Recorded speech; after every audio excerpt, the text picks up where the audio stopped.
Jadi saya lebih bingung juga, kok ada banyak Tuhan gitu loh Bapak Ibu. Orang hitam tak boleh masuk surga. Jelek surga ada orang hitam. Bila Ustaz, doakan supaya Ahok cepat masuk Islam, doakan supaya cepat mati. Yang bisa laporin gua ke polisi penistaan agama nih, gua nih Nabi ke-26 Joseph Paul Zhang.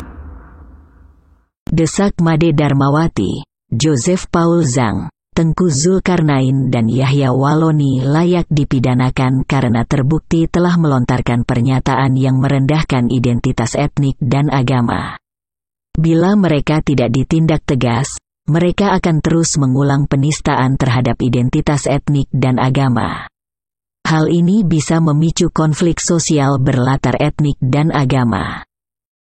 Hak kebebasan berpendapat dari hasil ratifikasi Deklarasi Universal Hak Asasi Manusia PBB serta International Covenant on Civil and Political Rights, sejatinya untuk meneguhkan Indonesia sebagai negara demokrasi yang memberikan penghormatan dan perlindungan hak asasi manusia. Dengan adanya kebebasan berpendapat yang diatur dalam Pasal 28 hasil amandemen Undang-Undang Dasar 1945, diharapkan masyarakat dapat ikut menentukan kebijakan pemerintah secara partisipatif maupun melakukan fungsi kontrol terhadap jalannya pemerintahan dengan cara menyampaikan pandangan terhadap setiap kebijakan yang ditetapkan pemerintah. Sayangnya, kebebasan berpendapat ini disalahartikan oleh sebagian kalangan dengan mengeluarkan pernyataan-pernyataan yang merendahkan identitas suku etnik atau agama tertentu. Perusakan tempat ibadah Ahmadiyah, persekusi pada kelompok Syiah, teror bom, pembubaran kuda kepang dan lain-lain adalah bukti nyata adanya dampak buruk dari penggunaan kebebasan berpendapat. Yang menyedihkan, indikasi penyalahgunaan kebebasan berpendapat itu justru ditunjukkan oleh kalangan intelektual. Contoh terbaru ditunjukkan oleh Desak Made Darmawati, dosen perguruan tinggi swasta Jakarta milik Muhammadiyah. Video ceramahnya jadi viral karena memuat pernyataan yang merendahkan identitas agama tertentu. Persoalan dugaan penistaan agama yang dilakukan Desak Made Darmawati belum mereda. Muncul lagi seorang pria bernama Joseph Paul Zhang yang mengklaim dirinya sebagai Nabi ke-26 dan menghina agama lain. Sejumlah tokoh yang dianggap pemuka agama juga ada yang merendahkan identitas etnik dan agama tertentu, seperti ditemukan dalam video-video ceramah Tengku Zulkarnain dan Yahya Waloni. Sesuai Deklarasi Universal Hak Asasi Manusia PBB dan International Covenant on Civil and Political Rights, dalam kondisi darurat sekalipun siapapun tak diperbolehkan merendahkan martabat orang lain dalam beragama. Sebab, kebebasan beragama merupakan bagian dari non-derogable rights, yakni hak-hak yang bersifat absolut dan tak boleh dikurangi pemenuhannya oleh negara meski dalam kondisi darurat. Karena itu, Desak Made Darmawati, Joseph Paul Zhang, Tengku Zulkarnain dan Yahya Waloni harus mendapat tindakan hukum dengan tegas. Karena mereka telah menyalahi aturan Pasal 28 UUD 1945 dan pembukaan UUD 1945, serta tak menghormati keberagaman Bhinneka Tunggal Ika dan Pancasila. Bapak Ibu, kenapa saya masuk Islam? Ya, saya dari masih mungkin 5 tahun, berapa umur saya dulu digendong bapak saya naik di sungai di sini, saya diajak nonton bola ke alun-alun namanya. Di situ ada orang meninggal. Orang meninggal itu diaben, dibakar dan sebagainya. Dan saya udah ketakutan duluan. Kalau setiap saya ngelihat orang mati, saya merinding dan bisa sakit panas dingin gitu. Nah, dari situ saya sudah bercita-cita, tidak ngerti apakah agama saya doang. Saya tidak ngerti agama yang lain gitu. Akhirnya saya mencari tahu, kebetulan saya saudara 11 orang, Bapak Ibu. Saya yang nomor 11, kesebelasan. Kenapa kita tidak boleh membaca kitab suci Weda? Di situ ada Yajurweda, Atharva Weda, ada 4 ya Bapak Ibu. Terus ada Trimurti Trimurti, Brahma, Wisnu, Siwa, pencipta, pelebur, pemelihara. Jadi saya lebih bingung juga, kok ada banyak Tuhan gitu loh Bapak Ibu. Nah, yang paling saya takutkan, kok ada ngaben kita dibakar. Siapa pencipta kita? Saya selalu bertanya, ini kita kasih otak, siapa yang menciptakan otak kita gitu loh. Padahal kita bisa berpikir dengan normal gitu. Itu masih kecil, saya SD itu saya bertanya seperti itu. Kalau begitu ada kehidupan di kemudian hari, saya bilang gitu. Tidaklah, kata kakak saya, itu mah sebagai casing aja katanya, dibakar ya dibakar seperti burung sangkar, tempat burungnya dibakar ya itunya terbang ke atas, kayak cerita anak kecil didongengin saya, ya selalu begitu. Nah, berlanjut kemudian, apa arti ngaben? Habis ngabisin biaya, orang miskin dan sebagainya harus ngaben, kan seperti itu. Jadinya kalau dipikir, kok orang India nggak pakai sajenan, orang Bali libet pakai sajenan. Nah, saya berpikir juga di situ. Tengah malam bapak saya itu jam 2 selalu, kalau kita tuh sholat malam, kalau bapak saya itu selalu sembahyang malam. Sembahyang itu Bapak Ibu kalau udah Islam jangan menyebut sembahyang, ya, menyembah ide Sang Yang Widi, menyembah patung, menyembah berhala, menyembah pohon beringin tadi Bapak bilang ya, itu seni. Pohon beringin itu diselimutin pakai putih sama hitam. Putih itu suci, hitam itu melebur, hitam gelap. Jadi ada di situ ada, ya kalau saya pribadi mengimplementasikan, mengasosiasikan bahwa, mohon maaf nih, agama Hindu itu menurut pribadi saya budi akal manusia. Kenapa budi akal manusia? Diakal-akalin gitu Bapak Ibu. Ya, coba menurut saya setan terbesar di dunia ini apa? Bapak Ibu tahu, pernah membaca setan terbesar di dunia? India, Bali, Cina, Korea. Nah, saya masuk Islam, ada orang yang menyirami dengan kembang. Saya nggak mau saya sirami dengan kembang, Bapak. Saya masuk ke Bogor, teman saya ada di Bogor. Buat apa bapaknya nyiramin saya dengan kembang? Nggak ada di kampung saya itu mandi dengan kembang gitu. Akhirnya saya nggak berteman, saya jauhin temannya, ini udah musyrik, saya pikir saya begitu. Tapi sholat di puro tengah malam itu luar biasa, setannya datang benar. Iya, saya dikasih keris, dikasih apa lagi tuh bapak saya ya? Dikasih itu sama setannya. Saya nggak tahu, ada aja di depan saya gitu. Bapak saya rajin luar biasa sembahyang malamnya. Nah, begitu ceritanya, ketemu Pak Putu namanya dari Surabaya. Ngomong Bali dia, kerja sama bapak. Ngomong gitu, kamu dari mana? Dia tahu dia seorang Bali. Kerja dengan bapak. Kerja apaan Pak? Bapak kerja di pabrik sini. Iya boleh Pak. Saya jurusnya sejarah Pak, nggak ekonomi. nggak masa kini jurusan saya nggak tahu apa. Ya udah nanti belajar. Itu perjalanan Allah. Karena sumpah saya kepada Allah gini, ya Tuhan, saya ini sudah bercebur basah. Mohon petunjukmu. Kun payakun, saya bilang gitu. Kun payakun itu dari mana dapatnya? Saya nguping itu Pak. Nggak ngerti kun payakun itu apa. Ya. Terus satu lagi saya dengar lagi ceramah di masjid. Kalau orang hijrah itu mendingan keluar dari pulaumu biar aman katanya gitu. Oh iya benar juga. Yang saya takutkan Hindu itu adalah reinkarnasinya, bukan manusianya yang saya takutkan. Reinkarnasi itu hidup setelah mati. Jadi roh kakek saya katanya numitis ke badan saya. Bagaimana mengeluarkan itu? Saya ruqyah sendiri. Ya. Jadi mengeluarkan itu luar biasa. Keluarnya itu di Arab, Pak. Saya haji tahun 2010, umrah udah 2 kali, yang kedua kalinya keluar. Mohon maaf nih, keluarnya hitam. Begitu saya puterin air jam-jamnya 7 kali, ini saya membuang roh-roh jahat saya yang waktu saya masih Hindu. hidup setelah mati Islam dengan hidup setelah mati Hindu, di situ ada Pak. Nah, ini yang membuat saya takut Pak. Ini yang membuat saya takut. 8 tahapan yang kita harus hadapi. Tapi itu benar hidupnya di sana.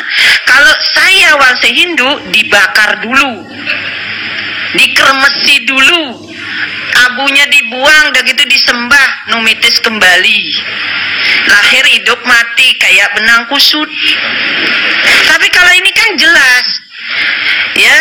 Jadi Allah masih luar biasa ampunannya. Kita tuh salah, ada ampunan.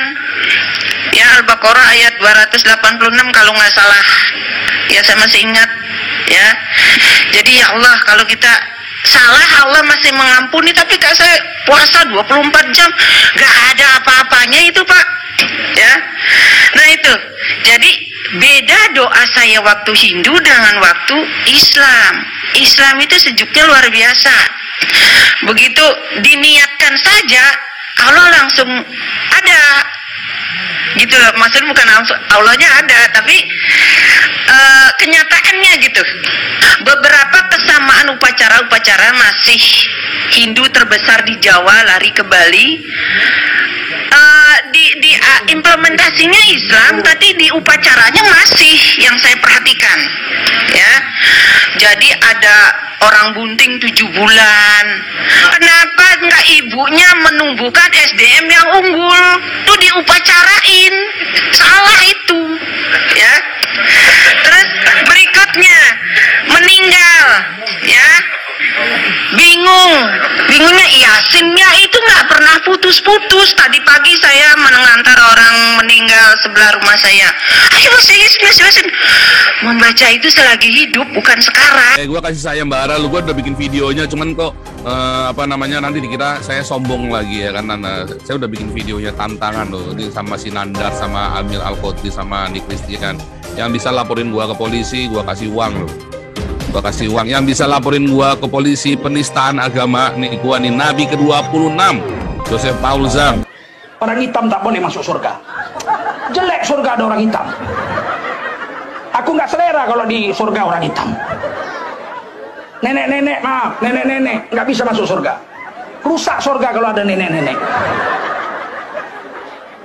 Masuk surga dimandikan dulu di sungai kehidupan, diganti kulitnya yang keriput jadi halus. Kulit hitam diganti jadi merah jambu, pink. Kulit ahli sorga itu merah jambu. Kulit Nabi Adam dan Siti Hawa diciptakan di sorga, warna kulitnya merah jambu. Ada di tangan, di badan kita ini. Buktinya kita anak cucu Nabi Adam distempel di kuku kita itu. Pijit, merah jambu, keturunan Nabi Adam.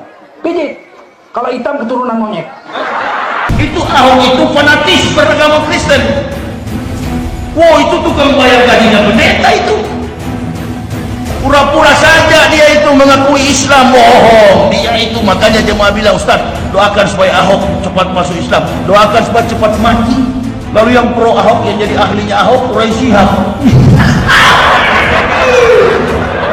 Lupa saya bilang tadi, dia juga supaya cepat mati juga. Halo sahabat Indonesia, kita bertemu lagi dalam Opini Rudi dengan saya, Rudi S. Kamri. Sahabat Indonesia mungkin kenal dengan orang ini, namanya Ustadz Yahya Waloni katanya. Saya jujur aja tidak terlalu tertarik sebetulnya, tapi akhir-akhir ini saya melihat orang ini begitu merajalela gitu ya. Ustadz ini adalah Ustadz mu'alaf ya, masuk Islam baru tahun 2006 kalau nggak salah. Ini orang Manado, pernah menjadi katanya calon pendeta di Sorong di Papua, kemudian dia menjadi radikal yang ekstrim gitu ya. Ini mengingatkan saya dengan Felix Shaw, sama. Saya tidak tahu mengapa orang-orang yang mu'alaf terus kemudian menjadi penceramah itu menjadi ekstrim ya. Ekstrimnya apa? Menjelek-jelekan agama asalnya dan memuliakan agama barunya. Saya pikir ini hanya strategi untuk menggrab market supaya dia dapat makan, karena penghidupan dia dari ceramah ini. Nah, kembali ke Ustadz Yahya Walloni. Ini menurut saya sudah di luar batas toleransi kita sebagai manusia. Pernah ingat dulu dia menyumpahi atau mendoakan Ibu Megawati Soekarno Putri untuk cepat meninggal dunia? Atau pernah membuat tayangan dalam satu ceramah, dia mengatakan sengaja menabrak anjing karena anjing itu dianggap hewan najis. Dia lupa anjing itu binatang ciptaan Allah Subhanahu wa Ta'ala. Saya nggak tahu akal sehatnya hilang kemana Yahya Walloni ini. Kemudian juga dia berkonfrontasi dengan ulama besar Quraisy Shihab, mendoakan Quraisy Shihab untuk segera meninggal. Memang tidak ada unsur pidana dalam hal mendoakan orang meninggal atau apapun, tapi ini doa-doa yang sangat jelek dan tidak pantas diucapkan oleh seorang penceramah agama. Ini yang harus kita waspadai. Nah, yang terakhir ini yang membuat saya akhirnya terpanggil untuk membuat opini adalah dia dalam suatu ceramah mengatakan bahwa iman kekristenan itu palsu. Semua yang dikatakan oleh penceramah agama Kristen di gereja itu dianggap palsu dan itu kebohongan. Nah, dengan aspek apapun, dilihat dari sudut manapun, apa yang dilakukan oleh Yahya Walloni ini sudah memenuhi unsur penistaan agama. Nah, sahabat Indonesia, undang-undang penistaan agama itu bukan hanya untuk agama Islam yang kemudian dinistakan, tapi juga untuk agama-agama yang lain. Pertanyaan saya sekarang, kenapa Yahya Walloni ini belum ditangkap sampai sekarang? Bandingkan dengan kasusnya Basuki Cahayapurnama yang hanya mereverse omongan Abdul Rahman Wahid atau Gus Dur tentang Al-Maidah ayat 51, itu pun ditangkap juga, malah dipenjarakan 2 tahun, dipolitisasi. Nah, ini Yahya Walloni yang jelas-jelas menistakan agama Kristen, kenapa tidak ditangkap? Kemana keadilan? Kemana persamaan di muka hukum? Ini pertanyaan saya. Saya orang Islam, saya seorang Muslim, saya malu dengan kelakuan seorang Yahya Walloni ini. Di sisi lain saya juga agak menyesalkan, kemana Majelis Ulama Indonesia yang sering mengkritisi banyak hal di luar permasalahannya, dia justru diam saja melihat ulah penceramah agama seperti Yahya Walloni.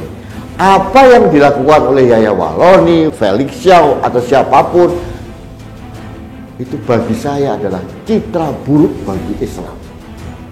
Yang dilakukan oleh Yahya Walloni itu merupakan kampanye buruk bagi Islam. Islam yang saya tahu adalah penuh kasih, penuh kedamaian. Islam adalah agama rahmatan lil alamin, berkah bagi sekalian alam. Tapi di tangan seorang Yahya Walloni, Felix Xiao, Nur Sugi, Islam jadi brutal begitu. Kenapa Majelis Ulama diam saja? Ini yang saya pertanyakan. Yang kedua, pertanyaan saya adalah mengapa aparat keamanan diam saja? Ini bukan delik aduan. Harusnya orang seperti Yahya Walloni yang jelas-jelas terang benderang melakukan penistaan agama ini harus ditangkap dan diproses hukum. Jangan dibiarkan.